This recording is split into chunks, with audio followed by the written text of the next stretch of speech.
마가복음 강의 26번째 시간입니다. 거라사의 귀신 들린 자를 고치신 예수님이라는 제목의 말씀을 가지고 함께 은혜 받기를 원합니다. 우리는 마가복음 강해를 우리가 쭉 하면서요, 한 가지 늘 가지고 있어야 할 키워드가 있습니다. 마가복음을 보면서 우리가 놓치지 말아야 할 하나가 있다는 거죠. 그게 뭐냐 하면 예수님은 누구이신가? 라는 것에 대한 키워드입니다.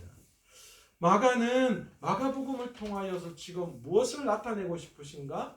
예수 그리스도가 누구이신가에 대한 것을 지금 마가복음을 통하여서 우리에게 전하고 싶은 거예요.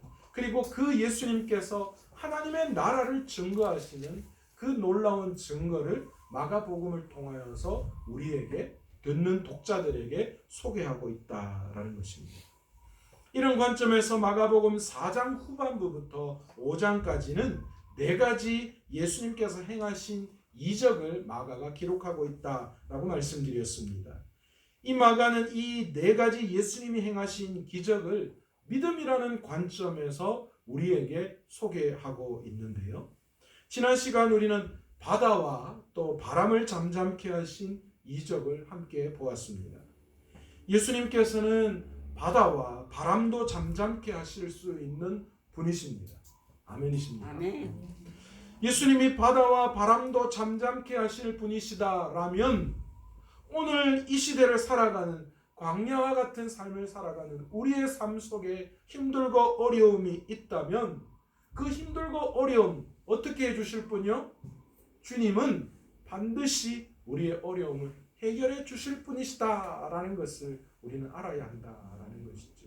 우리 안에는 그런 믿음이 있어야 돼요. 그래서 지난 시간에 제가 말씀드렸잖아요. 우리가 믿음이 있다라고 한다는 것 자체는 결국은 앞으로 하나님이 그런 일을 행하실 것이다 라는 것에 대한 믿음. 그러니까 오늘 이 시간 내가 예수님으로 말미암아 무언가 부족함을 느끼다라는 것 자체가 이미 이 바람과 바다에 놀래하는 그 예수님의 제자들의 모습이 우리 안에 여전히 존재하고 있다라고 볼 수 있다는 거죠. 우리가 죽도록 일하고 이렇게 어떤 삶을 위해서 이 일들을 행하는 것 그건 잘못된 건 아닙니다. 그러나 그런 우리의 어떤 세상을 향한 마음 속에는 어쩌면 예수님으로는 무언가 좀 부족하다라는 그런 마음 때문에 자꾸만 우리가 초조하고 자꾸만 불안해하는 그런 마음이 우리 안에 드는 것이 아닌가, 우리 스스로를 한번 돌아보아야 합니다. 주님은 때마다 시마다 일용할 양식으로 우리를 채워주시는 분이신 줄로 믿습니다. 이스라엘 백성들이 광야에서 생활할 때에 광야에는 뭐가 있습니까? 그 황량한 모래사막에 어떻게 그 많은 수의 사람들이 먹고 살 수 있었을까요? 그러나 하나님께서는 그 기적을 행하신 분입니다. 불가능한 일을 행하게 하신 분이 하나님이시죠. 우리 주님도 마찬가지입니다. 우리 주님은 이 모든 세상 우주 만물을 다스리는 분이시기에 그러기에 우리의 삶의 그 어떤 힘들고 어려움도 해결해 주시는 분이시다. 우리는 그것을 믿고 우리의 삶의 어려움들을 주님 앞에 내어놓을 때에 그 문제가 해결되어진다라는 것이죠. 우리 안에 그런 믿음이 있어야 한다는 겁니다. 이 바다와 바람을 잠잠케 하신 주님, 그러니까 갈릴리 해변을 떠나서 그 갈릴리 해변에서 하나님의 나라를 증거하시다가 배를 띄워서 반대편 디베랴 지역으로 가셔서 그렇게 가실 때에 바람과 바다를 잠잠케 하시고 도착한 그곳에서 다시 오늘 본문은 뭐예요? 배를 다시 띄워서 어디로 가느냐?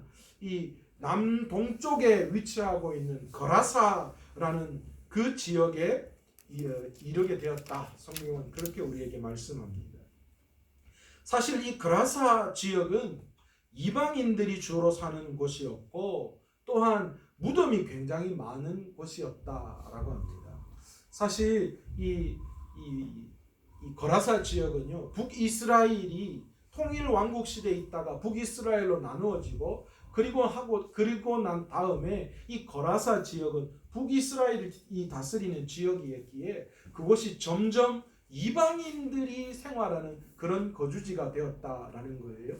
그래서 이 지역은 이방 문화가 굉장히 많이 성행한 그런 도시이기도 합니다. 그러나 주님은 그곳을 집중하셨어요. 그곳에서 말씀을 전하시기를 원하셨다라는 것이죠. 그리고 그것은 무덤이 굉장히 많은 곳이었습니다. 그래서 그런지는 모르지만 오늘 본문에 귀신이 등장하는데, 귀신 들린 자가 등장하는데, 그런데 그 귀신 들린 자가 어디에 있었어요? 무덤 사이에 있었다, 그렇게 이야기하죠. 사실 그런데 우리는 이게 좀 이해가 잘 안 가요. 우리 무덤은 어떻습니까? 봉분이잖아요. 그래서 동그란 무덤을 생각하니까 그럼 이 귀신이 무덤과 무덤 사이에 있었다, 그러면 동그란 봉분 있는 무덤 사이에 거주지를 했나? 그건 아니죠. 옛날 이 시대에는요, 무덤이 우리하고 좀 달라요. 어떤 작은 굴들을 파서 만들어서 그곳에다가 장례를 치른 그런 문화였잖아요. 그러니까 무덤 사이에 있었다라는 말은, 다시 말해서 그런 무덤 속에 이 거처지를 만들고 거기에서 사는 사람이었다라는 것을 우리는 미루어 짐작할 수 있습니다. 마가는 이 귀신 들린 자에 대해서 본문에서 몇 가지를 자세히 소개하고 있는데, 첫 번째로 이 귀신 들린 자가 어떤 사람인가? 무덤과 무덤 사이에, 그러니까 동굴 안에, 무덤 동굴 안에 살던 사람이었다, 그렇게 이야기하고 있고, 두 번째로 아무도 그를 쇠사슬로 낼 수 없게 되었다, 그렇게 이야기하는 거예요. 여기서 뭐 고랑이라는 그런 표현도 나오는데, 한마디로 우리 옛날 그런 뭐 노예 이런 걸 보면 발목에 채우는 쇠사슬 있잖아요. 그런 걸 말하는 거죠. 그런데 그런 것들을 그런 것으로 묶어 놓아도 이 사람을 감당할 수가 없는 거예요. 끊어버리고 도망치고 그랬다라는 거예요. 이 말은 누구도 이 사람을 주체할 수 있는 사람이 없다라는 거예요. 동네에 좀 잘 나가는 사람 한 사람씩 다 있잖아요. 그런데 그 사람도 또 제어가 되는 사람이 꼭 있어요. 누구든 그렇잖아요. 그런데 오늘 이 귀신 들린 자는, 거라사 지방의 귀신 들린 자는 이 마가의 기록에 의하면 누구도 이 사람을 어떻게 할 수 없었다, 그렇게 이야기를 하는 거예요. 세 번째로 이 귀신 들린 자에 대해서 뭐라고 이야기하느냐? 무덤 사이에서나 산에서나 늘 소리를 지르며 돌로 자기 몸을 상하게 했다, 그렇게 소개하고 있습니다. 한마디로 말하면 뭐예요? 미쳤다는 거죠. 그 누구도 그 귀신 들린 자의 광기를 제어할 수 있는 그 어떤 방법도, 그 어떤 사람도 없었다라는 것을 마가가 오늘 우리에게 소개하고 있습니다. 마가는 오늘 본문을 통해서 예수님과 이방 지역에 사는, 그것도 사단에 붙잡혀 있는 귀신 들린 자를 대조하면서 예수님과 이 귀신 들린 자의 대결이라는 긴장감을 오늘 본문에서 우리에게 주고 있습니다. 즉, 생명과 구원을 상징하는 예수님과 죽음과 멸망의 상징인 거라사 귀신 들린 자를 통하여서 그리스도가 어떤 분이신가라는 것, 그리고 예수님께서는 이 땅에 오신 이유가 무엇인가라는 것을 우리에게 분명히 소개하고 있다라는 겁니다. 제가 마가복음을 읽으면서 무슨 키워드요? 예수님은 어떤 분이신가라는 것을 머리에 늘 두고 본문을 읽어나가면 더 좋다라는 거죠. 결국은 이 거라사 지방에 사는 이 귀신 들린 자, 이 이야기를 마가가 꺼내면서 궁극적으로 하고 싶은 이야기는 뭐였는가? 바로 예수님이 어떤 분이신가? 라는 것을, 그리고 예수님은 무엇 때문에 오셨는가? 라는 것을 우리에게 말씀하고 있다라는 겁니다. 자, 본격적으로 예수님과 귀신 들린 자의 대결이 6절부터 등장합니다.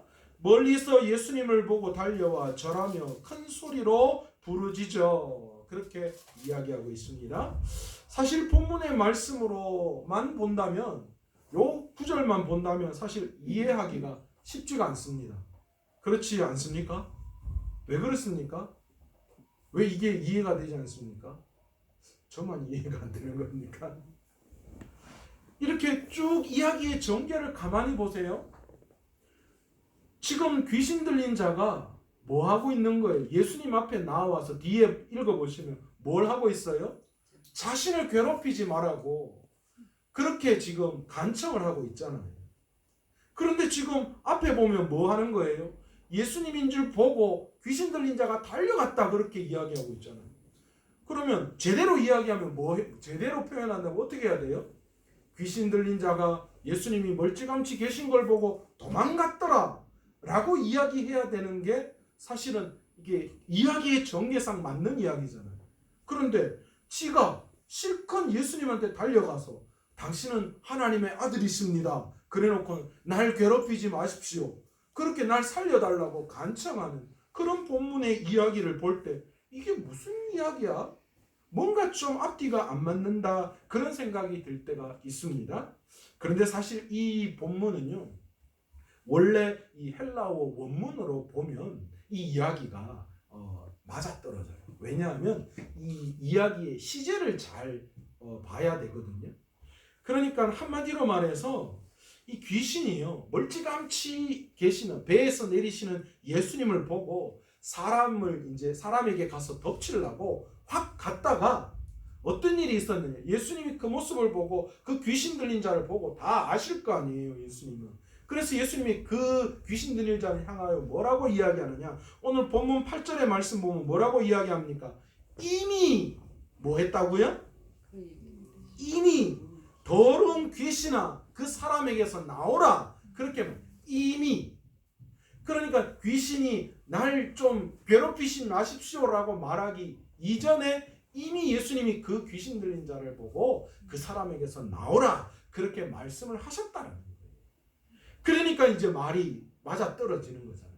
그러니까 이 귀신이 깜짝 놀라서 내가 예수님이 누군지를 안다라고 이야기를 하면서 날 좀 괴롭히지 말라고 날 살려달라고 그렇게 간청하는 모습을 우리는 본문을 통하여 볼 수 있습니다. 자, 예수님께서 달려들었던 귀신 들린 자는 예수님 앞에서 그리고 예수님의 선포하신 그 사람에게서 나오라라고 하는 말씀을 듣고 처음 보는 예수님에 대해서 뭐라고 고백하고 있습니까? 정확하게 예수님이 누구신지 알고 있다 그렇게 말씀하고 있습니다. 본문 7절에 보면 뭐라고 이야기합니까? 지극히 높으신 하나님의 아들 예수여. 그렇게 귀신이 정확하게 예수님이 누구이신지 알고 있었다라는 겁니다. 예수님에 대해서 알고 떨고 있는 사단은 결국 돼지떼에게 보내어 들어가게 해달라 그렇게 예수님에게 요청을 하죠. 그리고 예수님이 그것을 허락하십니다. 사실 많은 사람들이 오해하는 대목 중에 오늘 본문에 또 이 대목도 포함되어져 있어요. 아니 어떻게 예수님께서 멀쩡한 돼지떼 2,000마리를 희생시킬 수 있는가라고 하는 이야기예요. 여러분 같으면 어때요? 아니 뭐 그냥 귀신 떠나보내면 되지. 굳이 그 돼지떼에 들어가게 하셔서 그리고 그 돼지떼를 몰살당하게 하신 예수님의 이유가 뭘까? 라는 생각을 다 하시죠. 그냥 우리 성도님은 믿음이 너무 좋아서 예수님이 그러셨으면 당연히 그러셨겠구나. 하나의 한치의 의심과 그런 것도 없이 그냥 다 받아들이시지. 저는 이게 좀 이해가 안 가더라고요. 아니 돼지 2,000마리인데 장로님 돼지 2,000마리면 돈이 얼마예요 이게? 2,000두예요 2,000두. 그리고 그거 예수님 것도 아니고 누군가 주인이 있는 건데 그렇게 해서 몰살시켜버리면 그 주인은 어떻게 되는 거예요? 안 그렇습니까? 그런데 사실 예수님이 그러신 것이 아니라 뭐 하셨어요? 예수님이 본문에 보시면 허락하셨다 그렇게 이야기하고 계시잖아요. 그리고 또 한 가지가 있습니다. 우리는 이 본문을 통하여 또 한 가지를 발견할 수 있는데 그 또 한 가지가 뭐냐면 예수님께서 한 영혼을 얼마나 사랑하시는지 한 영혼의 가치를 얼마나 높게 평가하시는지를 우리는 이 본문을 통하여 볼 수 있다라는 거예요. 예수님은 돼지 2,000마리가 중요한 게 아니셨어요. 귀신 들린 한 영혼이 너무나도 소중히 여겨지셨다라는 거죠. 자, 더 놀라운 사실은 지금부터 시작됩니다. 이런 일들이 있고 난 다음에 그 모든 것들을 목격한 사람들의 태도입니다. 예수님께서 행하신 이적을 보고 많은 사람들이 놀랐습니다. 놀랄 수밖에 없겠죠. 전혀 그 동네에서 제어할 수 없는 이 귀신 들린 자를 예수님이 한 방에 그냥 제압을 하신 거예요. 전에 전혀 제어되지 않는 귀신 들린 사람, 그 사람이 예수님의 권세 앞에 완전히 굴복하고 그리고 완전히 새로운 사람으로 거듭나게 되었다라는 것입니다. 이 사실을 본 많은 사람들이 두려워했다, 그렇게 성경은 기록하고 있습니다. 도대체 무엇을 보고 두려워했느냐, 이게 이제 문제라는 거예요. 그런데 여기에서 또 이해가 가지 않는 한 대목이 등장합니다. 오늘 본문 17절에 보시면 뭐라고 이야기하십니까? 그 이야기, 주님이 행하신 그 이적을 본 사람들이 예수님에게 뭐라고 지금 말하고 있어요? 예수님 자기 지방에서 떠나시기를 간구했다. 예수님이 자기 그 거라사 지방 거기에서 떠나주시기를 원했다라는 거예요. 이야, 여러분, 이게 말이 됩니까? 지금 하나님의 능력을 가지신 예수님이 자기 지역에 오셔서 그 이적을 행하신 거예요. 아무도 제어할 수 없고 아무도 어떻게 할 수 없는 그 귀신 들린 자를 예수님이 한 방에 그냥 속된 말로 조져버리신 거예요. 그렇다면 어떻게 하는 게 정상이에요? 예수님, 당신이 도대체 누구이시길래 이런 기적을 행하신단 말입니까? 그래서 예수님의 말씀에 더 귀를 기울이고 예수님을 더 쫓아야 하는 게 맞는 거잖아요. 그러니까 이 이야기를 들을 때 앞에 두려워했다라는 그 두려움이 무엇인가 우리는 알 수 있다라는 거예요. 신적인 능력을 가지신 예수 그리스도, 그분을 향한 두려움이라기보다도 이 사람들이 왜 예수님이 자기 지방에서 떠나기를 간구하셨느냐? 첫 번째가 뭐냐? 그들이 소유하고 있고 그들이 지금 차지하고 있는 그 소유에 대한 것들이 위협당하는 것에 대해서 두려웠다라는 것입니다. 본문에 보시면 17절에 그 지방에서라는 단어가 등장합니다. 이게 원어로 보면요, 굉장히 소유의 어떤 의미를 강하게 담고 있는 단어를 쓰고 있는 단어예요. 그러니까 이 사람들이 예수님이 그렇게 행하시는 이적을 보고요, 혹시나 우리 땅을 예수님이 차지하시지는 않을까, 내 소유하고 있는 그 어떤 것들을 예수님 때문에 빼앗기지는 않을까라는 거기에 대한 두려움이 있었다라는 거예요. 두 번째, 이들이 왜 예수님 보고 떠나주셨으면 좋겠다라고 이야기했는가? 아까 소유에 대한 개념과 또 거의 비슷한 건데, 예수님이 행하신 이적 중에 돼지 2,000마리를 죽이는 그런 일이 일어났잖아요. 그러니까 이들 마음속에는 앞으로 예수님이 여기에 계실 때 어떤 또 물리적인 손해가 자기들에게 있지는 않을까라는 것에 대한 두려움이 그들에게 있었다는 거예요. 그래서 지금 이 사람들이 뭐 하는 거예요? 지금 예수님 보고 좀 제발 좀 떠나주셨으면 좋겠습니다, 그렇게 이야기를 하고 있다라는 겁니다. 너무 답답한 현실이 않을 수 없습니다. 예수님이 어떤 분이신지 그들이 제대로 알고 있었다면 결코 이들은 이렇게 반응하지 않았을 겁니다. 지금 주님은 하나님의 나라, 영원한 생명, 그것을 주시기 위해서 기꺼이 지금 여러분 갈릴리 해변에서부터 시작해서 디베랴를 거쳐서 여기까지 오시면서 성경에는 주님이 제대로 쉬셨다라는 기록이 없어요. 겨우 배에서 좀 잘락하는데 제자들이 깨워가지고 그냥 잠도 못 주무시게 하고, 그러면서 주님은 계속해서 이동하면서 지금 뭐 하고 계시는 거예요? 생명을 살리는 놀라운 복음을 증거하고 계시다라는 것을 우리는 볼 수 있습니다. 그런데 그런 놀라운 하나님의 나라를 이야기하고 그 그들의 아픔과 그들의 병을 고쳐주시기 위해서 애쓰셨던 그런 주님에게 이들은 말도 안 되는 반응을 하고 있다라는 것이죠. 마가는 이 모든 사건을 통해서 분명히 우리에게 예수님께서는 어떤 분이신지, 그리고 예수님을 사람들이 어떻게 생각하고 있는지를 분명하게 우리에게 보여주고 있습니다. 이에 반해서 정작 군대 귀신에 붙들렸다가 풀려난 사람의 반응은 어떻습니까? 이제 이야기가 예수님과 귀신 들린 자의 대립에서 후반절에 오면서 무엇으로 바뀌어지고 있어요? 예수님과 그 지역에 사는 사람들의 이야기를 했다가 그 다음에 지금 예수님과 그 귀신에서 풀려난 사람의 이야기를 전개하고 있음을 우리는 볼 수 있습니다. 18절에 보시면 예수님께서 배에 오르실 때에 귀신 들렸던 사람이 함께 있기를 강구하였으나, 그렇게 이야기합니다. 귀신 들려서요, 그 동네에서 어떤 취급을 받았을까요? 험한 일, 처참한 그런 모든 상태를 다 겪었던 그 사람인데 예수님으로 말미암아 그 악한 귀신에, 그 군대 귀신에서 풀려났어요. 그래서 그에게는 예수님이 은인일 수밖에 없죠.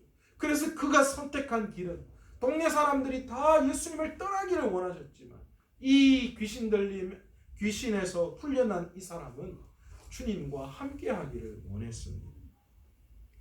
예수님께 떠나달라고 간청하는 불신의 사람들이 있는가 하면 예수님과 함께 있도록 해달라고 간청하는 사람이 있음을 우리는 알 수 있습니다. 이 귀신에서 풀려난 사람, 그 사람은 자신을 귀신의 억압에서 벗어나게 해준 예수님의 권세와 능력 앞에 무릎을 꿇었던 것입니다. 그는 인간이 처할 수 있는 가장 처참한 상태에 있었습니다. 무덤에서 살고 자기 몸을 상하게 하면서 짐승보다 못한 삶을 살아야 했었습니다. 이런 상태에 있던 그를 구원해 주신 예수님의 은혜가 얼마나 크고 놀라웠겠습니까? 그래서 그는 이제 예수님께 자신의 인생을 다 드리고 싶었습니다. 그래서 주님과 함께 있기를 간청했던 거지. 그런데 참 희한하죠. 더 놀라운 사실은 예수님은 그 사람이 예수님과 함께하는 것을 함께하는 것을 거절하셨어요. 이 사람의 간청은 어쩌면 그의 마음속에 불일 듯 일어나는 믿음에서 비롯된 아름다운 요청임을 우리는 볼 수 있습니다. 그러나 예수님은 그의 간청을 거절하시고 뭘 이야기하시는가? 그 사람에게 새로운 사명을 주셨습니다. 바로 가족에게 돌아가 그가 체험한 은혜를 전하라 라는 사명입니다. 그런 예수님의 말씀에 순종해서 가족들에게 예수님을 증언했을 뿐만 아니라 데가볼리 전 지역을 다니며 예수님이 자기를 치유하신 역사를 전파함으로써 예수님이 맡기신 사명을 훌륭하게 감당했음을 우리는 오늘 본문의 말씀을 통하여 볼 수 있습니다. 예수님의 은혜로 구원받은 우리는 마땅히 우리 인생을 주님께 드려야 할 뿐만이 아니라 우리가 받은 구원의 은혜를 많은 사람들에게 전해야 할 사명이 우리에게 분명히 있는 줄 믿습니다. 그렇게 사명을 감당하는 가운데 주님이 우리와 함께 하시고 우리 삶에 역사하시는 놀라운 은혜를 우리는 우리의 삶을 통하여 맛보게 될 줄로 믿습니다. 귀신 들린 자를 고치신 예수님의 능력 앞에 엇갈린 두 가지의 반응을 우리는 살펴보았습니다. 한 가지는 눈앞의 이익 때문에 구원자이신 생명이신 예수 그리스도를 배척한 불신의 반응이 있었고, 또 다른 한 가지는 자신의 삶을 주님께 드려 예수님을 따르기를 원했던 그런 믿음의 반응입니다. 자기 삶을 붙잡고 지키려는 사람은 생명을 잃을 것이지만 믿음으로 자기 삶을 주님께 드리는 사람은 생명을 얻을 뿐만 아니라 다른 사람도 살리는 사명자가 될 수 있는 줄 믿습니다. 살고자 하면 죽을 것이요 죽고자 하면 살 것이다. 이수신 장군이 이야기한 이야기죠. 우리가 주님 때문에 죽고자 하면 주님이 우리를 살리실 분이신 줄로 믿습니다. 그러나 주님으로 세상에서 잘 먹고 잘 살 생각만 한다면 우리는 결코 믿음의 종착역에 도달할 수 없는 줄 믿습니다. 어떤 분의 글인지는 모르겠지만 이런 글을 본 적이 있습니다. 나를 위해서 구걸하면 거지이지만 남을 위해서 구걸하면 성자입니다. 제가 이 문구가 얼마나 마음에 와닿는지. 날 위해서, 내 살기 위해서 구걸하는 자는 그 사람은 거지라는 거예요. 그러나 다른 사람을 살려내기 위해서 누군가에게 도움을 받고 또한 누군가에게 구걸한다는 것, 그것은 성자만이 할 수 있는 길이다 라는 겁니다.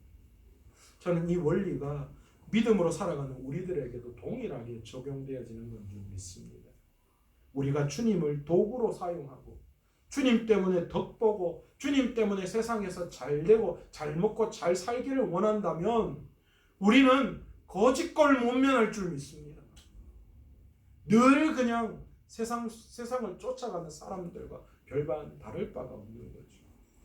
그러나 우리가 주님의 은혜를 받은 자로서 주님의 입장에서 하나님의 나라를 꿈꾸며 그 복음을 전하고 그 생명들을 믿지 않는 영혼들, 그 영혼 구원의 사명을 우리가 감당할 때에 주님은 우리를 믿음의 사람으로 하나님의 나라로 우리를 인도해 주시는 분이신 줄로 믿습니다. 여러분은 누구를 위해 사시고 싶으십니까? 우리가 믿음이 있다는 말은 무엇을 뜻하는 것일까요?